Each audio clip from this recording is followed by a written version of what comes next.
Bismillahirrahmanirrahim.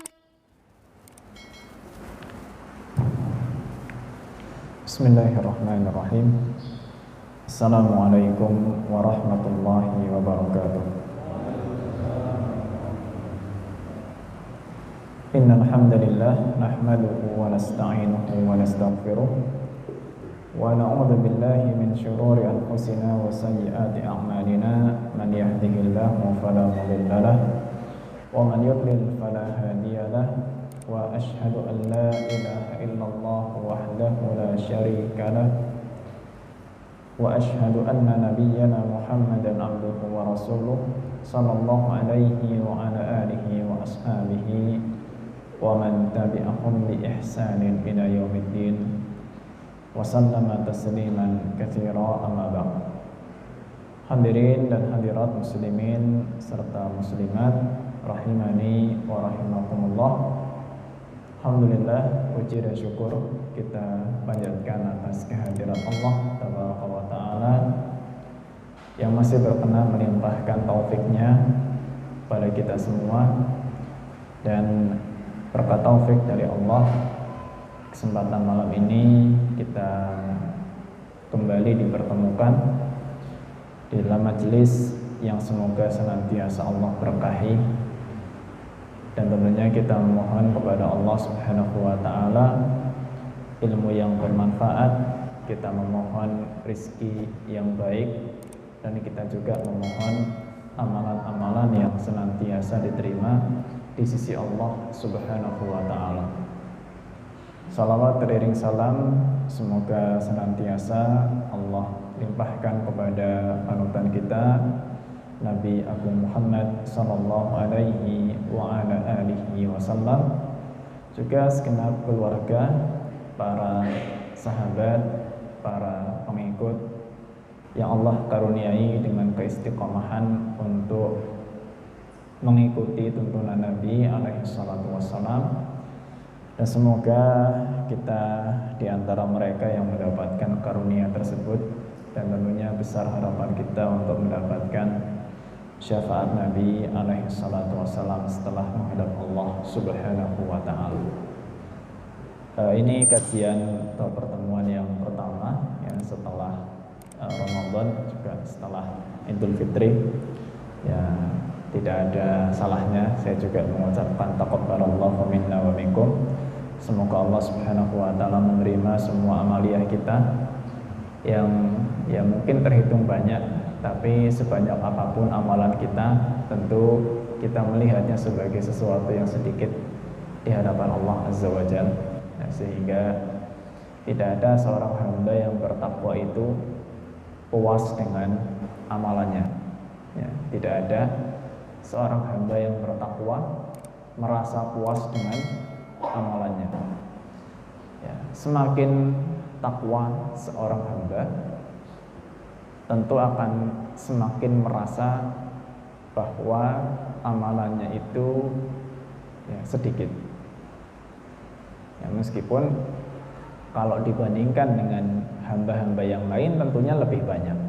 Ya, tapi dia tidak membandingkan dirinya dengan hamba yang kurang ibadah.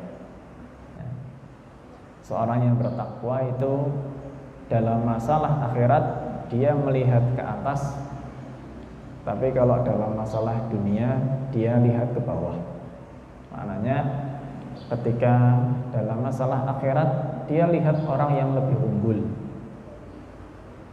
dia melihat orang yang lebih berilmu, dia melihat orang yang lebih banyak ibadahnya dan lebih berkualitas, sehingga dia termotivasi untuk selalu memperbaiki dan menyempurnakan penghambaannya kepada Allah Subhanahu wa Ta'ala. Tapi ketika melihat dunia, dia lihat ke bawah, sehingga dia tidak menjadi orang yang tamak dan rakus dalam masalah dunia. Maka pesan Nabi Sallallahu Alaihi Wasallam untuk masalah dunia ini, unzuru ila man huwa asfala minkum wa la tanzuru ila man huwa fawqakum fa innahu ajdaru alla tazdaru ni'matallahi 'alaikum. Lihatlah ke bawah, ungduru ila man huwa asfala minkum. Ya, lihatlah ke bawah. Wala tanzuru ila man huwa fawqakum. Jangan lihat ke atas terus. Ya. Kenapa? Fa innahu ajdaru alla tazdaru ni'matallahi 'alaikum. Karena sikap yang demikian itu lebih menjaga seorang hamba supaya tidak meremehkan nikmat-nikmat Allah Subhanahu wa taala yang sudah Allah karuniakan kepada kalian semua.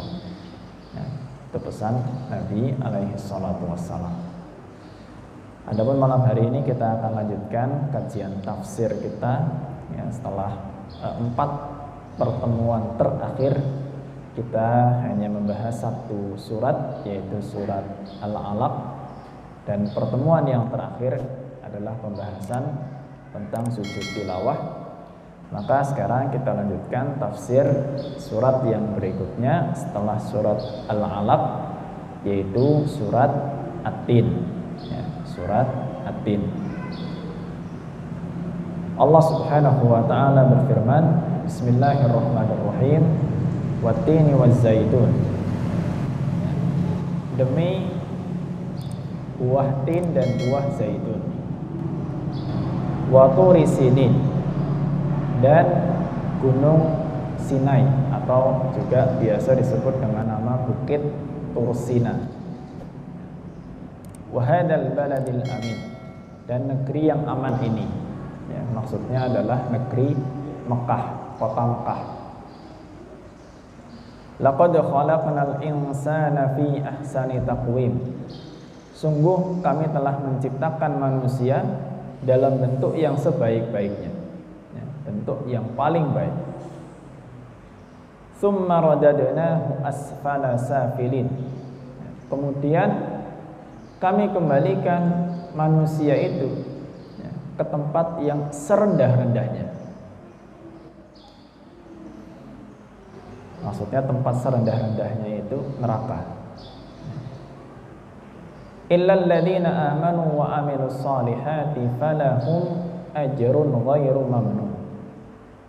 Kecuali orang-orang yang beriman dan beramal soleh, maka mereka mendapatkan balasan pahala yang tidak pernah putus.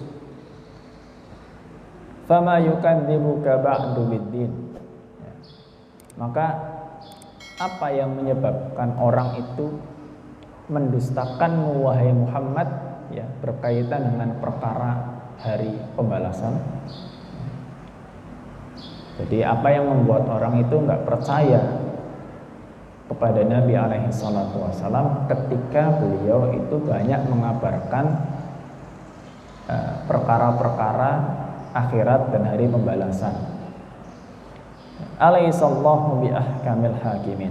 Bukankah Allah Subhanahu wa ta'ala sebagai hakim yang paling adil? Jadi surat At-Tin ini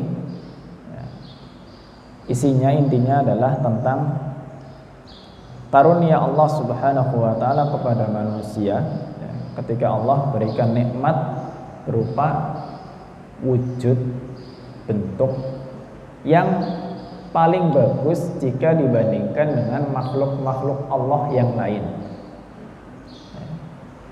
Ya, manusia dibandingkan hewan, manusia dibandingkan dengan tumbuhan. Tentu manusia itu makhluk yang lebih baik, itu sudah pasti. Ya. Tapi di sini juga ada peringatan dari Allah Subhanahu wa ta'ala ya, bahwa ternyata dengan sebaik-baiknya bentuk seperti itu, mayoritas manusia ternyata tempatnya adalah di neraka ya, kecuali nanti orang-orang yang beriman dan beramal soleh. Baik, di sini di dalam tafsir As-Sa'di, Syekh Abdurrahman bin Nasir As-Sa'di rahimahullah ta'ala, beliau mengatakan setelah menyebutkan 3 ayat yang pertama ya, 3 ayat yang pertama itu sumpahnya Allah Subhanahu wa ta'ala ayat pertama sumpah dengan buah tin dan buah zaitun. Ya, ini memang bukan buah yang familiar di negeri kita ya. Ya kalau yang mungkin pernah lihat, pernah makan, tahu bentuknya gimana. Buah tin dan buah zaitun. Ada yang sudah makan ya di sini ya, zaitun. Kalau minyaknya banyak, kalau minyak zaitunnya banyak dijual. Kalau buahnya enggak banyak. Ya. Kalau saya pribadi pun, seingat saya selama tinggal di Indonesia, sepertinya saya enggak pernah makan buah tin ataupun buah zaitun. Ya. Tin zaitun itu memang paling banyak itu di Palestina. Itu negeri yang nomor 1 dalam menghasilkan buah tin dan zaitun. Ya. Kemudian di ayat yang kedua Allah Subhanahu wa taala bersumpah dengan Gunung Sinai atau yang disebut dengan Bukit Tur Sina. Kemudian bersumpah dengan kota Mekah yang disebut sebagai negeri yang aman. Nah, di sini Asy-Syaikh Sa'di mengatakan, ya,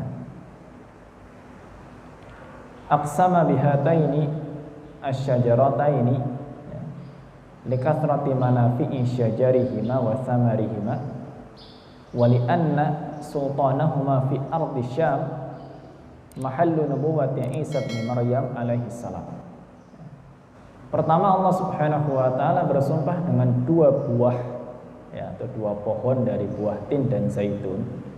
Karena memang buah tin dan zaitun ya, juga pohonnya ya, pohon dan buahnya itu memang punya banyak sekali manfaat ya. Dan tempat tumbuh buah itu adalah asalnya memang negeri Syam ya. Dan salah satu negeri Syam itu Palestina.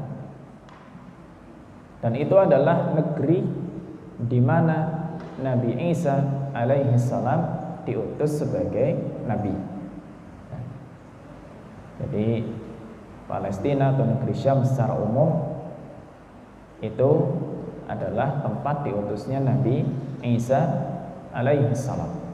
Ya, tempat diutusnya Nabi Isa alaihi salam. Kemudian Bukit Tur Sina ya, itu adalah mahallu nubuwati Musa. Bukit Tur Sina itu tempat diutusnya Nabi Musa alaihi salam. Meskipun ulama berbeda pendapat, ini Bukit Tur Sina letaknya di mana?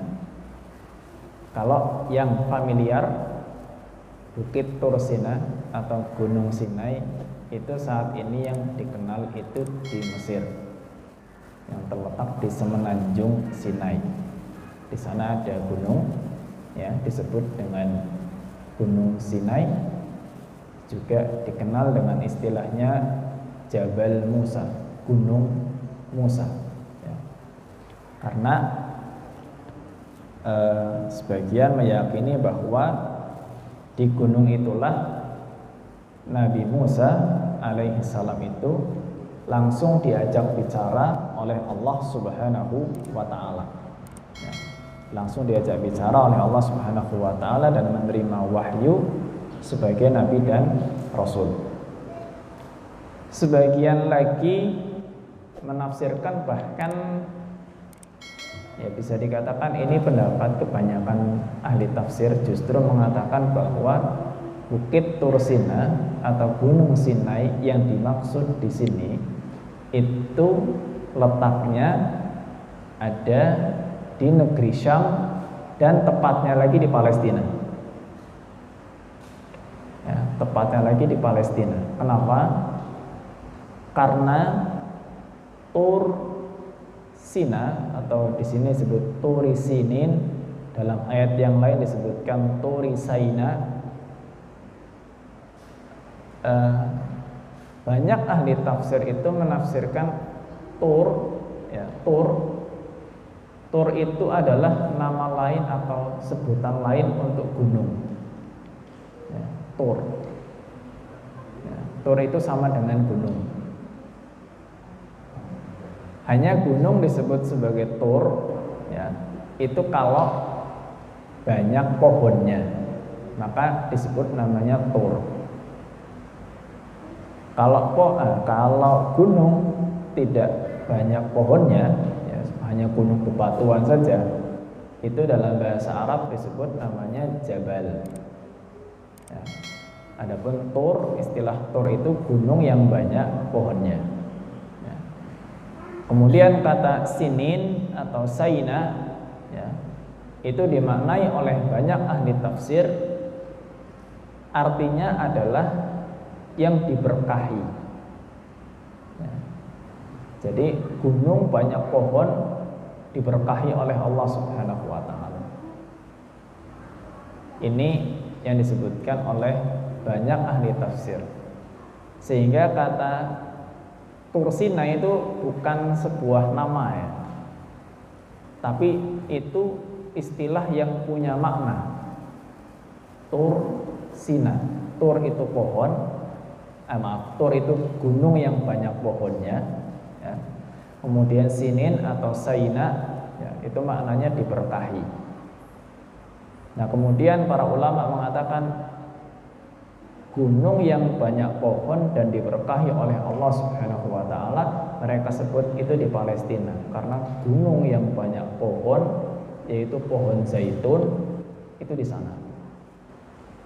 Ya, memang kalau di Palestina itu gunungnya bahkan ada yang sampai disebut namanya Bukit Zaitun, ya, karena begitu banyak pohon zaitunnya. Ya. Padahal buah zaitunnya mungkin kalau dimakan itu apa ya, rasanya apa buah zaitun itu? Ya, saya jujur aja pertama kali makan buah zaitun aja kayak nggak doyan, karena apa ya, rasanya itu ya kayak nggak ada rasanya. Ya kayak minyak zaitun kalau dimakan kan seperti itu rasanya. Ya kurang lebih sama lah. Ya, buahnya sama minyaknya rasanya kurang lebih sama.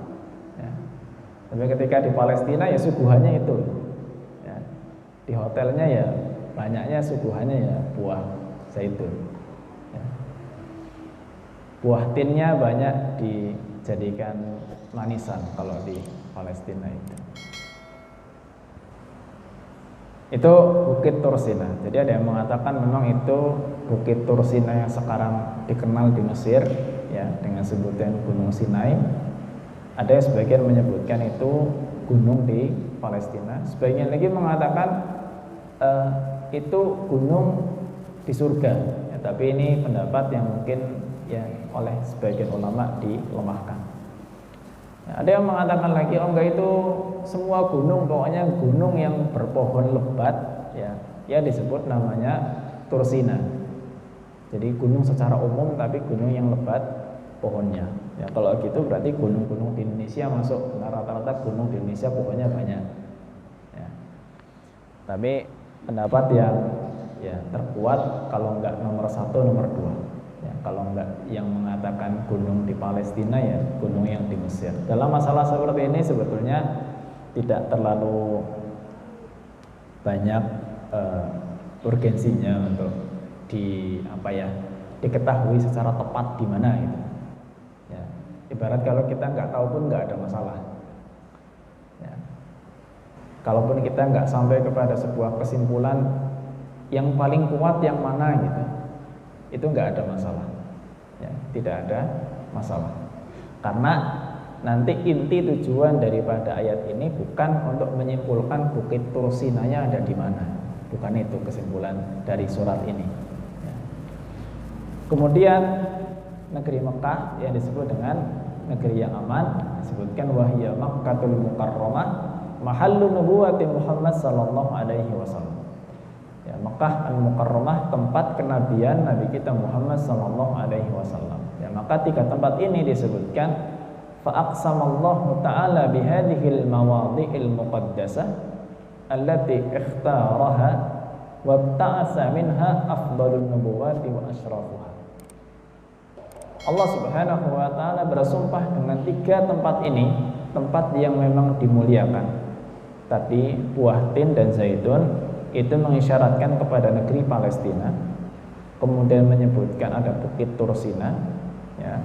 Jadi Palestina itu tempat kenabiannya Nabi Isa alaihissalam, ya.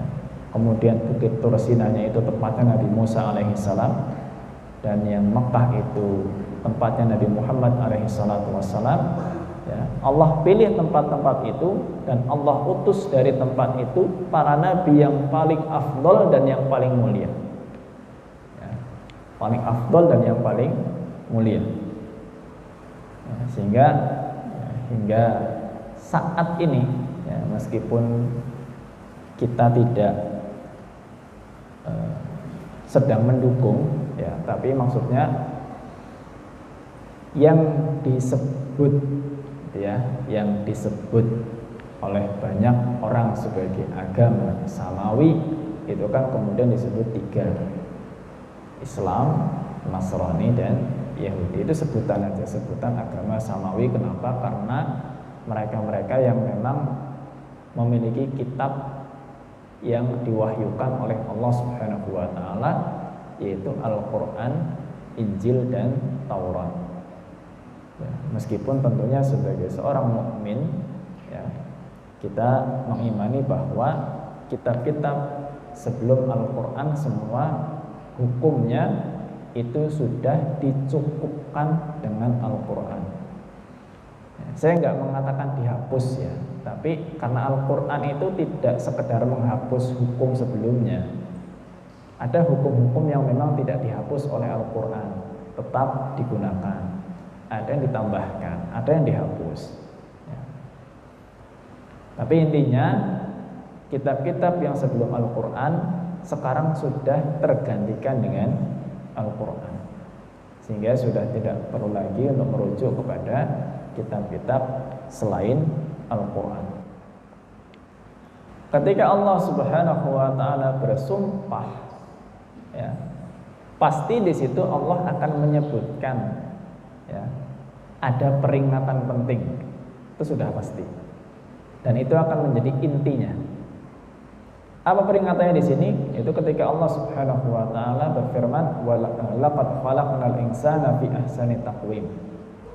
Ya, wal muqsamu alaihi qauluhu laqad khalaqnal insana fi ahsani taqwim. Ya, jadi inti dari sumpah ini adalah ketika Allah berfirman, sungguh kami telah menciptakan manusia dalam sebaik-baik bentuk. Ai tamul khalqi mutanasibul a'dha muntasibul qamah lam yafqid ma yahtaju ilaihi zahiran aw batinan syai'an. Jadi Allah menciptakan manusia itu dengan bentuk yang sempurna, ya. Kemudian anggota tubuhnya itu selaras, ya. Jadi jari kita ada 5, ya memang kebutuhan kita 5 di masing-masing tangannya, ya.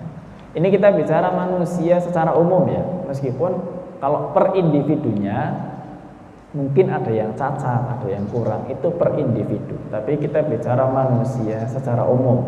Bentuk manusia secara umum, ya, kepala di atas seperti ini, enggak bungkuk kayak hewan, misalnya sejajar dengan punggungnya, enggak. Kepala tegak, itu kemudian badan juga tegap, kemudian ada tangannya 2, jarinya masing-masing 5, matanya 2, hidung lubangnya 2, mulutnya juga 1, telinga 2, kaki 2, dan semua bentuk seperti itu adalah keselarasan yang memang Allah Subhanahu wa taala tentukan untuk manusia. Sempurnanya makhluk ya seperti itu.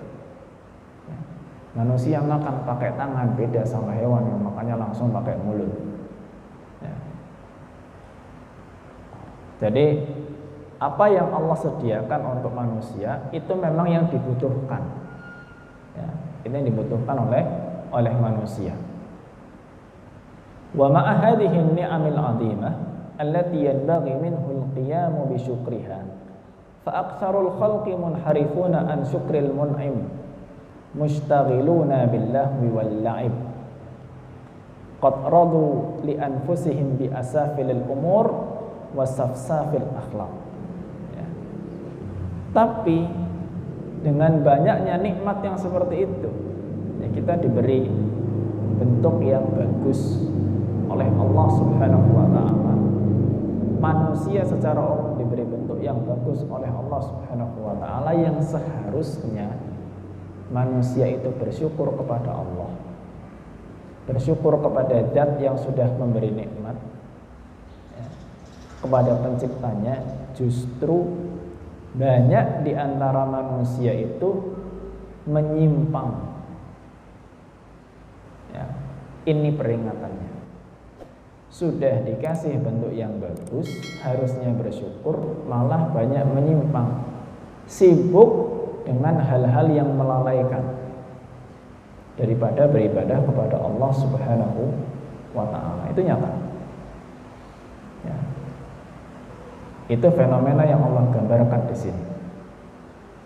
Sudah diberi banyak nikmat, tapi sibuk dengan permainan dan hal-hal yang melalaikan.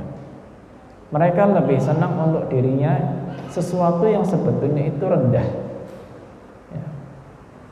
Sesuatu yang rendah. Jadi yang senantiasa dipikirkan dan menyibukkan dirinya itu perkara-perkara yang gak ada nilainya di sisi Allah Subhanahu wa ta'ala. Minimal perkara itu tidak dosa dan tidak pahala. Kalaulah tidak kita katakan banyak yang dosa nantinya, tapi manusia itu banyak akhirnya menyia-nyiakan waktunya untuk perkara-perkara yang manfaat tidak, meskipun mungkin dosa juga tidak, ya. Itu pun sudah sangat rugi, apalagi kalau sibuknya dengan perkara yang dosa, ya. Ya kayak misalkan ini HP kita ini, kadang banyak yang kita baca dari berita itu nggak terlalu manfaat juga, ya. Kita baca, buka situs apa kita baca beritanya, terkadang berita itu nggak terlalu manfaat untuk kita baca. Sibuk mungkin baca status orang. Ya kalau statusnya jelas bermanfaat nggak apa-apa, ya. Tapi kalau nggak bermanfaat ya kita nggak usah sibukkan diri. Kadang-kadang status juga yang ditulis atau mungkin yang diposting di situ malah hal-hal yang menimbulkan dosa, ya. Itu fenomena yang muncul pada hari ini. Selain juga banyak masalah hal-hal yang enggak bermanfaat selain daripada contoh tadi. Nah, maka ketika manusia itu sudah diberi nikmat tubuh yang bagus oleh Allah, tapi ternyata dia tidak bersyukur, ya, dan banyak melalaikan dirinya, di sini balasannya faraddahumullahu fi asfali safilin. Maka Allah Subhanahu wa taala mengembalikan manusia ke tempat yang paling rendah, ai asfalun nar, yaitu lapisan neraka yang paling bawah. Mawdi'ul usatil mutamarridin ala rabbihim, itu tempatnya orang yang banyak bermaksiat dan membangkang terhadap Allah Subhanahu wa taala. Illa man mannallahu alaihi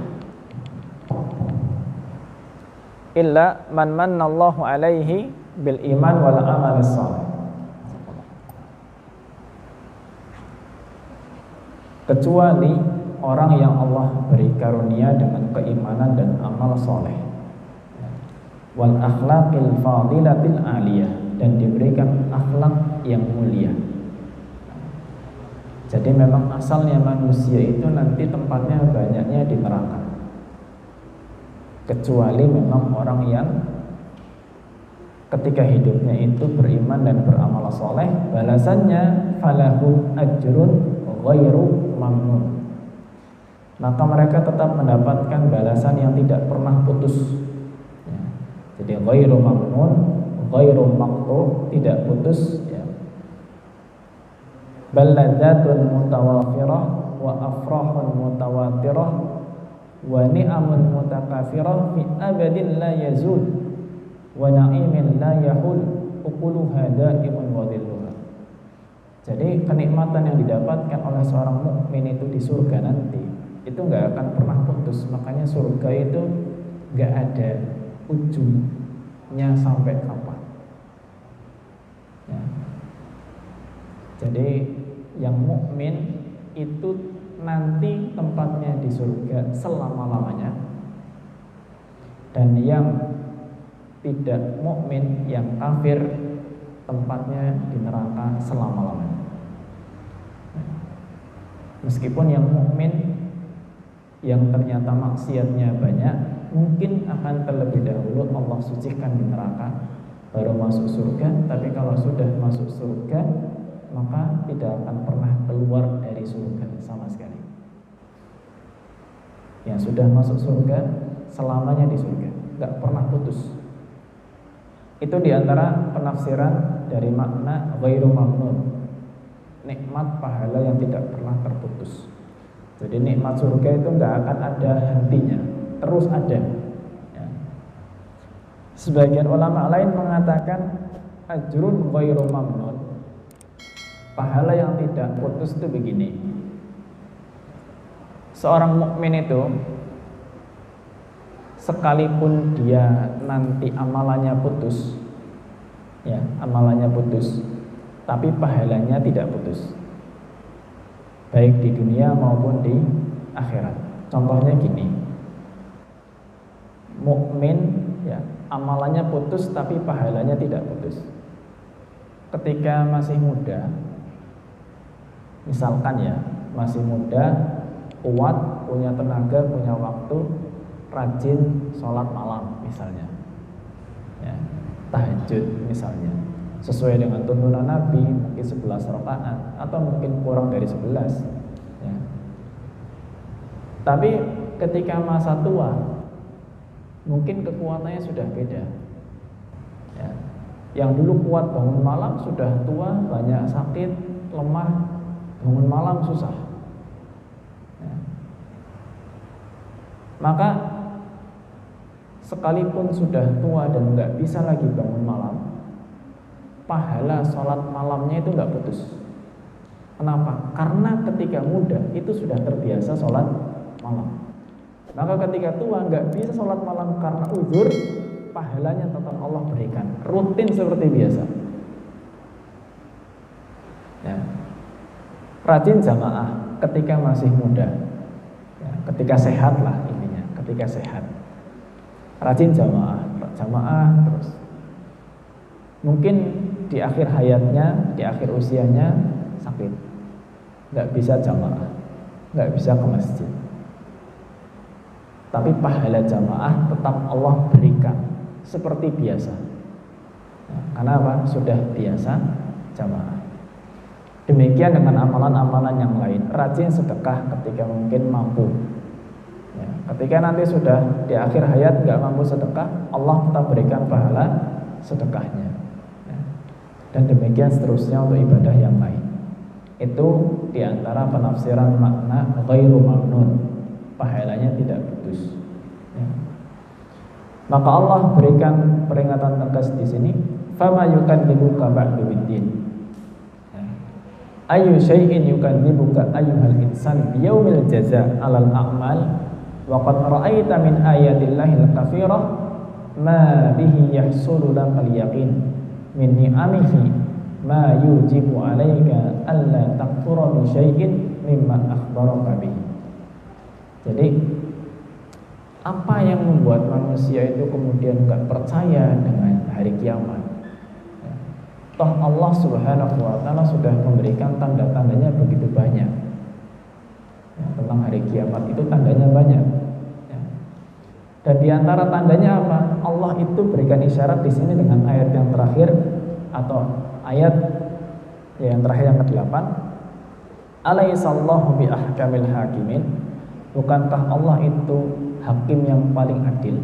Ya. Apa isyaratnya di sini? Tandanya apa? Jadi sebetulnya dua ayat ini tuh mengajak kita berpikir, ya, ngajak kita berpikir untuk sampai yakin bahwa hari pembalasan itu pasti ada. Ketika Allah Subhanahu wa ta'ala menyebutkan bahwa Allah itu hakim yang paling adil, ya, sekarang gini, di dunia ini itu kan ada orang baik dan ada orang buruk ya. Ada orang soleh, ada yang enggak soleh, ada yang baik, ada yang jahat ya.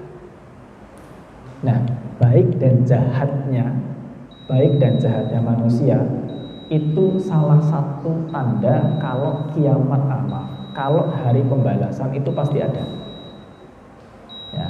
Sedikit saya tambahkan, adanya orang baik dan adanya orang jahat itu tanda bahwa hari kiamat, hari pembalasan pasti ada. Karena kalau hari pembalasan gak ada, berarti Allah tidak adil ya. Kalau hari pembalasan gak ada, yang baik mati ya mati, udah selesai, gak ada hukumannya sama sekali, atau gak ada balasan pahalanya. Yang jahat mati ya mati, udah nggak ada hari pembalasan. Terus adilnya Allah di mana kalau nggak ada hari pembalasan?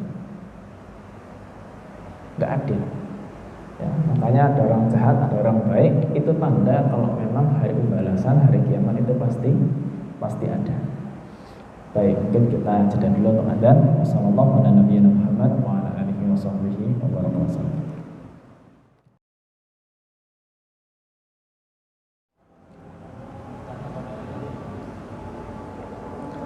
Bismillahirrahmanirrahim.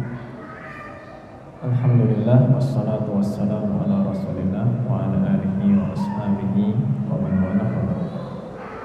Baik, sebelum dilanjutkan, kalau mungkin ada yang mau menyampaikan sesuatu terlebih dahulu dipersilakan.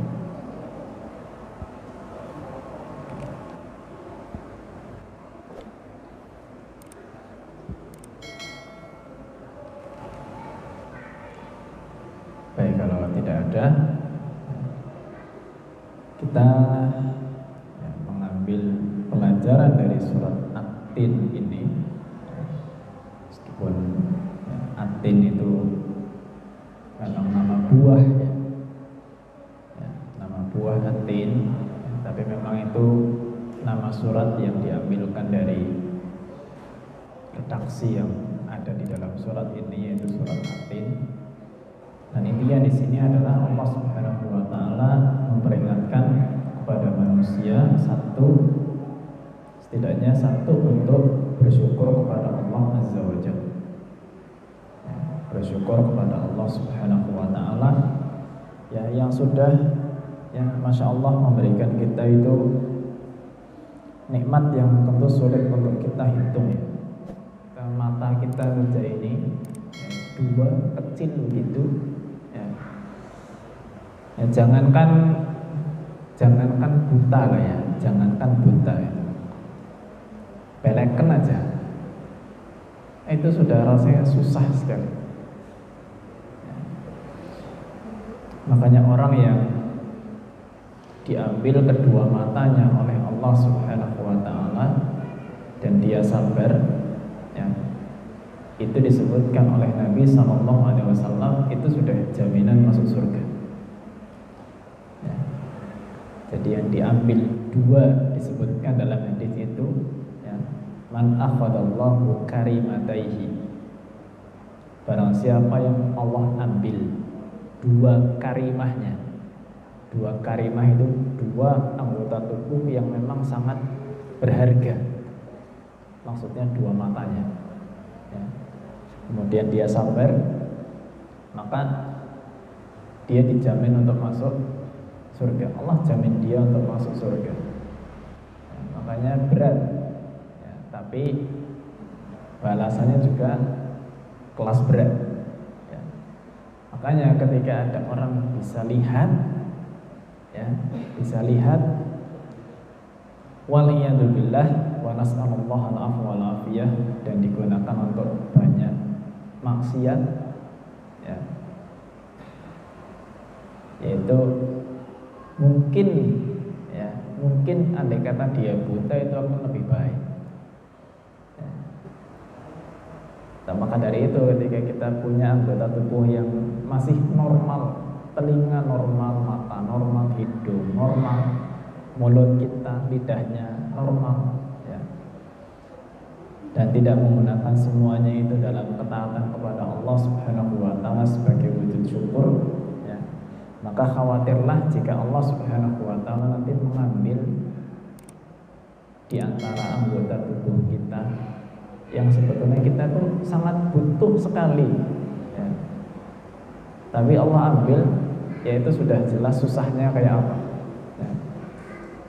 Ibarat cuma sekedar satu jari kita kesleo saja ini, wah udah masya Allah, ya.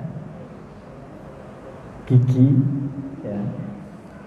Dan pengalaman saya pribadi, ya. Gigi itu nuwun sewu, mau tonggos mau enggak tonggos seperti apa, itu ciptaan Allah, ya masya Allah sempurna, ya kecuali kalau yang memang diciptakan nggak sempurna, ya itu mungkin mau disempurnakan silahkan.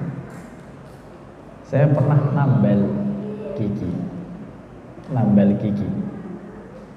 tambalannya qadarullah itu kelebihan hanya sepersekian milimeter, nggak sampai 1 mili. Ya kalau kelebihan 1 mili pun udah pasti kelihatan banget itu. Nggak sampai 1 mili, kelebihan tambalannya nggak sampai 1 mili. Ya subhanallah, itu nggak bisa makan. Ya, satu gigi seri depan kelebihan sepersekian mili, itu hanya satu gigi kelebihan. Ketika mulut gigi menutup, semuanya nggak bisa nutup bareng. Ya, makanya ketika itu saya langsung tanya kepada salah satu orang yang giginya agak tonggos, ya waktu itu saya bilang, jenengan giginya begitu nyaman nggak buat makan? Nyaman katanya. Ya, tonggos pun nyaman gitu buat makan. Subhanallah, saya yang kayak gini habis dibetulkan, kelihatan bagus dari depan, saya nggak nyaman makan. Ya. Saya pernah pakai gigi palsu. Tapi sampai sekarang nggak saya pakai lagi. Kenapa? Saya nggak bisa baca Quran pakai gigi palsu. Ya, saya nggak bisa baca Quran pakai gigi palsu, saya nggak bisa. 2 huruf yang saya nggak bisa ucapkan, huruf shad sama huruf ro, saya nggak bisa. Ya, makan enak aja pakai gigi palsu. Cuma baca Quran saya nggak bisa. Ya udah, saya lepas aja. Ya. Masih mending nggak ada giginya, tapi bisa baca Quran daripada pakai gigi palsu gak bisa baca Quran, ya, karena saya sudah cabut 7 gigi saya, ya. Tapi ya ternyata yang seperti ini itu sebuah kenikmatan dari Allah Subhanahu wa taala, ya. Maka bagi yang diberikan anggota tubuh masih normal dan baik digunakan, yang gunakanlah sebaik-baiknya sebelum Allah ambil sebagiannya atau malah Allah ambil semuanya. Dan peringatan yang kedua tentunya adalah untuk senantiasa mengingat hari pembalasan, ya, karena sekecil apapun amalan kita itu pasti akan ada timbangannya di hadapan Allah Subhanahu wa taala. Keburukan sekecil apapun juga pasti nanti ada pengadilannya. Kebaikan sekecil apapun juga ada pengadilannya, ya. Jadi intinya kita semua itu bersiap-siap saja menghadapi hari di mana kita mempertanggungjawabkan semua amalan kita di hadapan Allah Subhanahu wa taala. Ya tentunya harapannya 2, amalan baiknya diterima dan amalan buruknya diampuni oleh Allah Subhanahu wa taala. Dan ini kiranya bisa kita bahas pada kesempatan malam hari ini. Kurang lebihnya mohon maaf. Semoga Allah berikan manfaat dan banyak keberkahan di dalamnya. Dan terima kasih atas perhatiannya. Wassallallahu ala nabiyyina Muhammad wa ala alihi wa sahbihi wa baraka wasallam. Dan kita akhiri subhanakallahumma wa bihamdika asyhadu an la ilaha illa anta astaghfiruka wa atubu ilaik. Wabillahi taufiq wal hidayah. Assalamualaikum warahmatullahi wabarakatuh.